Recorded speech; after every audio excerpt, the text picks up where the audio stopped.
우리 어르신들께 조금 어려운 내용이 되지 않을까 싶어서 그간에 말씀을 못 드렸거든요. 근데 이 내용을 한번 드리고 싶은 용기를 냈습니다. 제가 조금 아주 쉽게 설명을 드리려고 하는데 들어보시겠습니까?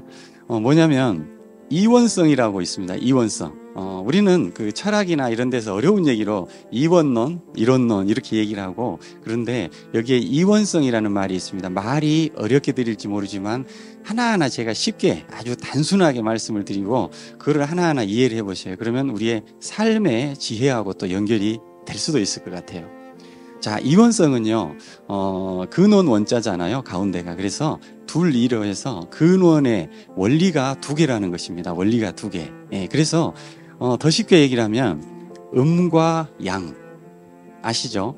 그리고 밝고 어두움, 그리고 따뜻하고 차가움, 그리고 더 근원으로 들어가면 선과 악, 이러한 것들이 이원성이라고 정의를 하는 겁니다. 그런데 이 이원성이 왜 우리한테 중요한가 하는 것이죠. 우리는 그 역사 속에 소소한 자기의 삶들을 경험해 가지만은 실제로는 이 근본적으로 이 내용, 이원성을 중심하고 우리가 사는 것이에요. 그래서 그러한 것들로 인해서 변화가 오고요. 그리고 그러한 것들을 통해서 발전이 옵니다. 그리고 우리는 진화해 가는 겁니다. 예, 그 이원성 속에 우리는 한 평생을 살아가지만 우리 후손들은 계속해서 진화해 가는 거죠. 이것이 바로 이제 발전의 내용입니다. 그래서 이거는 제가 단순하게 얘기하는 거고요. 율곡 이이와 옛날에 역사책에 보면 이황의 그 이기 이론론, 이기 이원론 막 이런 복잡한 얘기가 있잖아요. 근데 그러한 내용을 제가 생각하기에 아주 단순하게 제가 말씀을 드리는 것입니다. 자, 그러면 음과 양이라고 하는 것은 우리가 대표적으로 남자와 여자가 있잖아요. 플러스 전화, 마이너스 전화 하듯이 아주 작은 전자부터 해가지고 아주 고차원의 우리 인간까지 왔을 때 모두 게 다 음과 양이다라고 얘기를 합니다. 그러면 우리 어르신들께서도 남자와 여자 성별을 가지고 있잖아요. 그러면 남자를 얘기를 할 때 어떻게 정의를 할 수 있습니까? 세상이 사람은 남자다라고 하면 남자라고 하는 걸 느낄 수 있을까요? 전혀 모릅니다. 우리는 남자를 얘기를 할 때요, 여자의 신체적 외형과 남자의 신체적 외형을 비교하면서 여자는 이런데 남자는 이렇다라고 그래서 남자가 그러면서 이해가 갑니다.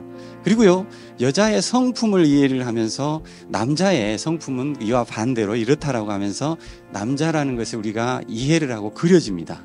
그래서 이 음과 양이라는 것은 그 남자만 있으면은 전혀 남자인지를 몰라요. 그래서 여자가 필요한 것입니다. 예, 그리고요, 우리가 이제 밤과 낮을 볼 때도 밤이라는 것이 계속 이어지면 우리가 밤을 알까요? 이게 밤인지 뭔지 몰라요. 그래서 낮이 필요한 것입니다. 예, 밝고 어두운 거 똑같은 거예요. 그래서 이 밤낮이 필요한 것은 낮을 인식하기 위해서 밤이 있는 것이고, 또 밤은 또 낮을 인식하기 위해서 또 주고받는 그런 개념적인 당연히 필요한 것이죠. 우리가 느끼고 생각하고 말하고 모든 것이 다 그렇다는 것이죠. 제가 여기 서 있지만은요, 제 중심으로 앞과 뒤가 형성이 됩니다. 그리고 좌와 우가 형성이 되죠. 그리고 위와 아래가 형성이 됩니다. 이것이 바로 우리가 살고 있는 그 근원의 이원론이라는 내용이에요. 예. 그리고 여기서 이제 제가 드리고 싶은 쉬운 얘기로 들어갑니다. 선과 악이 생겨난다는 것입니다. 그래서 이 선과 악이라는 것은 우리는 다 선을 지향하지만 예를 들어서 아주 선한 사람들만 모아놓으면 그게 선하게 보일까요? 악이라는 비교 개념이 있기 때문에 선이라는 게 보이게 됩니다. 더 쉬운 예로 부자들, 강남의 부자들, 아니면 뭐 세계 100대 기업들의 부자들을 모아놓습니다. 그러면 누가 부자죠? 첫 번째로 가는 최고의 부자, 그 다음 부자, 덜 부자, 그리고 안 부자, 못 부자. 예를 들면 이렇게 하면 우리가 보기에 정말로 거기에 가장 밑단이 있더라도 너무 부자인데 실제로 그 사이에 어울리게 되면은요, 그 밑에 있는 사람은 가난한 사람입니다. 실제로 마음속에서 그래 느낀다는 거죠. 그래서 그것처럼 아주 착한 사람만 모아놓으면은요, 착한지를 몰라요, 사실. 예. 전혀 그걸 느낄 수가 없습니다. 그래서 상대적 개념이 이제 생겨나는 것이죠. 그래서 예를 들어 이제 아주 착한 사람만 모였습니다. 우리가 봐도 누가 봐도 인격자고 저 사람은 화를 낼 줄 몰라요. 너무나 품는 마음이 있어요. 그런데 그런 사람들만 모아놓으면은 거기에 그대로 선하다는 것만 느낄까요? 자, 보세요. 서로 의견을 주고받다 보면 의견이 달라요. 근데 그거를 설득하다 보면 또 억장이 무너지기도 하고 얘기하다 보면요. 내가 선입니다. 그리고 나와 의견이 다른 사람은 악으로 보여요. 나중에 감정이 실리게 되면. 이것이 바로, 그 선이라고 하는 것들이 당연히 악이 존재할 수밖에 없는 그러한 상대적 개념이라는 것이고, 이러한 것이 고묘한 진리라는 겁니다. 예. 그래서 여기에 이제 문제가 생기는 것들이, 예, 우리가 아무리 선한 사람이 모이더라도 악이 생길 수밖에 없는 것이고, 그것이 바로 내 마음속에서 하는 고통인 것이에요. 고통. 그리고 이게 바로 이제 인간관계의 소통이라는 관계의 문제가 생겨나고 힘든 것이죠. 예. 그래서 이 문제를 해결하는 것이 이원성에 대한 얘기에 이제 여기가 이제 좀 중요한 것 같아요. 우리가 항상 하는 얘기지만 이 옳고 그름의 문제가 아닙니다. 예. 그 선악이라는 것도 옳고 그름의 문제가 아니고요. 모두 다 다르다는 것을 얘기를 하는 것이죠. 그래서 우리가 이제 그 인생을 어떻게 살고 싶으세요? 그리고 인생을 왜 사세요? 그러면 마지막에 종교의 경전에 뒤에 보면 대부분이 행복이라는 얘기를 하게 됩니다. 그리고 우리가 마음 공부를 하는 마지막에도 행복이라는 얘기를 합니다. 인생을 우리가 그려갈 때 행복이라는 것을 그려가잖아요. 그런데 그 소재들이 있습니다. 소재는 아까 말씀드린 이원성. 그래서 그 가운데 정말로 바닥을 헤맬 정도의 그 고통이 있을 때도 있고요. 어떤 날은 그 성취를 하는 어떤 빛나는 그런 때도 있습니다. 그래서 이러한 과정들이 우리가 행복이라고 하는 과정 전체 속에서는 하나의 소재가 될 수 있잖아요. 소재. 예. 소재라고 우리가 생각을 해보면 어떨까? 이런 생각을 해보는 겁니다. 자, 그러면은요. 음악에 있어서 교향곡이 있잖아요. 그거는 어떤 때 보면은 이제 그 짧은 것도 있지만 우리가 한 곡을 듣는 3, 4분짜리가 아니에요. 그건 1시간, 2시간 교향곡은 연주를 합니다. 그리고 어떤 때는 10시간짜리도 있어요. 예. 이런 것처럼 이런 거대한 교향곡을 작곡해가는, 써내려가는 것이 우리의 인생이라고 생각을 한다면 조금 더 이해가 쉬울 것 같습니다.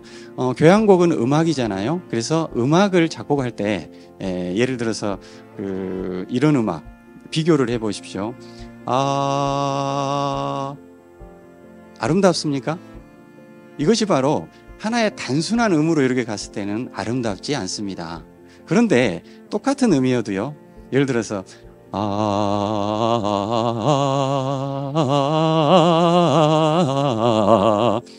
예, 이렇게 좀 이제 운율을 탔습니다. 낯익은 그 운율이죠.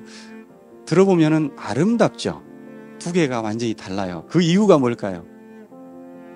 바로 이원성 때문입니다. 음이 낮고 높고 그리고 음이 짧고 길고 하는 그것들을 잘 조화를 이루어놨기 때문에 이 음이 그리고 이 교향곡이 아름다운 것이죠.